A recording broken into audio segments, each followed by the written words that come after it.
Aji, kami pakai mana?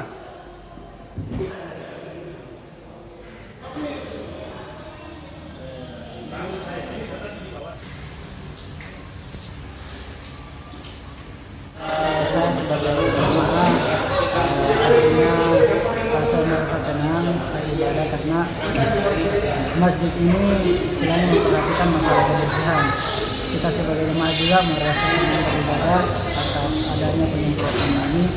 Artinya kita berusaha bagaimana mencegah tentang isu atau adanya virus corona itu sendiri. Jadi mewakili banyak jamaah, saya pribadi merasa senang dan merasa diperhatikan tentang kebersihan masjid.